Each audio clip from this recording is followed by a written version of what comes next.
DGP से नाराज बताए जा रहे हैं सीएम योगी आदित्यनाथ। हालांकि सूत्रों के हवाले से यह अपडेट है, यूपी के नए डीजीपी की तलाश तेज हो चुकी है। जी हां, योगी आदित्यनाथ ताबड़तोड़ बैठक करते हुए नजर आ रहे हैं, क्योंकि कहीं ना कहीं सरकार की कार्यशैली के ऊपर बहुत बड़े सवाल खड़े हुए हैं कि आपका जो एजेंडा रहा, जिस एजेंडे पर आपने अपनी सरकार बनाई, क्या आप जीरो टॉलरेंस की नीति के साथ में आगे बढ़ेंगे?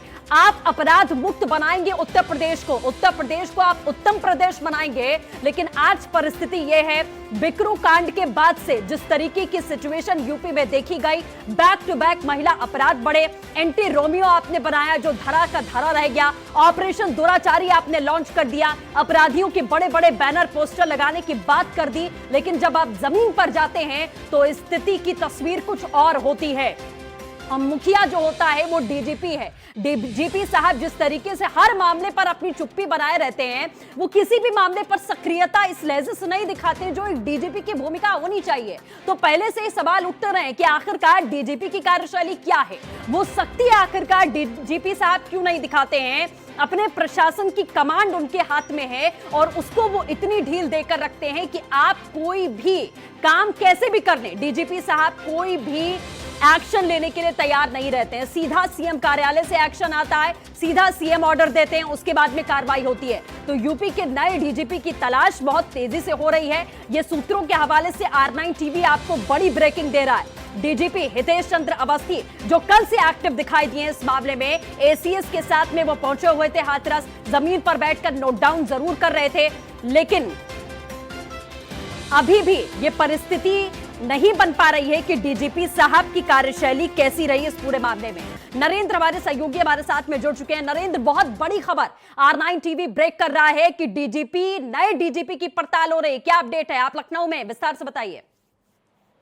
बिल्कुल, जिस तरीके से सूत्रों के हवाले से खबरें आ रही हैं, मुख्यमंत्री योगी आदित्यनाथ हाथरस की घटना पर काफी नाराज है, जिसको लेकर के उन्होंने एक तरीके से कल भी बैठक की थी, आज भी उनकी बैठक हुई है और एसीएस होम को अभी भेज रहे हैं बलरामपुर के लिए। तो जो रिपोर्टें आई हैं कल जब अवनीश अवस्थी और डीजीपी गए थे, उसके बाद से सीएम ने काफी नाराजगी दिखाई है। लगातार बैठकों का दौर चल रहा है। सूत्रों के हवाले से जो खबरें आ रही उसमें स्पष्ट रूप से कहा जा रहा है कि अब डीजीपी की तलाश शुरू कर दी गई है उत्तर प्रदेश में और जल्द ही नए डीजीपी की ताजपोशी हो सकती है। जिस तरीके से उत्तर प्रदेश में लगातार घटनाएं बढ़ी हैं और अपराध को कंट्रोल करने में डीजीपी नाकाम रहे हैं, उसको देखते हुए मुख्यमंत्री के सामने एक ही विकल्प है कि डीजीपी को बदला जाए और कानून व्यवस्था को चुस्त दुरुस्त किया जाए। जो रिपोर्टें वहां से हाथरस से आई थी उसमें यही कहा गया था कि ऊपर के अधिकारी हैं, ऊपर के अधिकारी इससे आदेश दिए हैं, लेकिन ये नहीं बताया जा रहा था ये अधिकारी कौन है।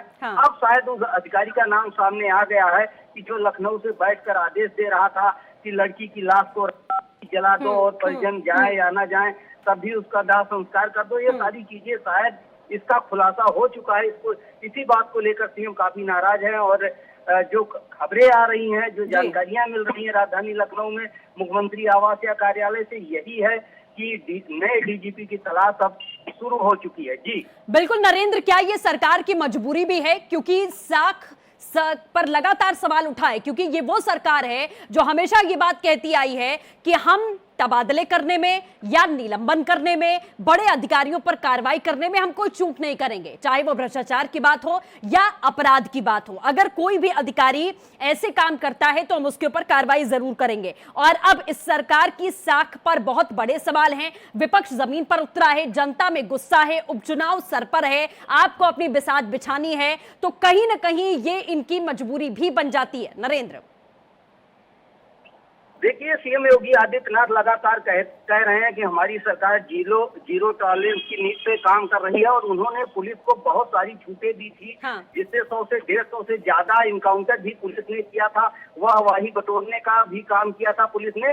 लेकिन जो बड़े अपराध हुए, जो बड़ी घटनाएं हुई, उसमें साफ तौर पर ये चीजें खुलकर सामने आ गई कि पुलिस की तरफ से लापरवाही की गई, चाहे वो जांच का मामला हो, चाहे मुकदमा दर्ज करने, चाहे अपराध को कंट्रोल करने का मामला हो। जिस चलिए ठीक है नरेंद्र, आप इस बड़ी खबर पर नजर बनाए रखिएगा, अपडेट हम लेते रहेंगे।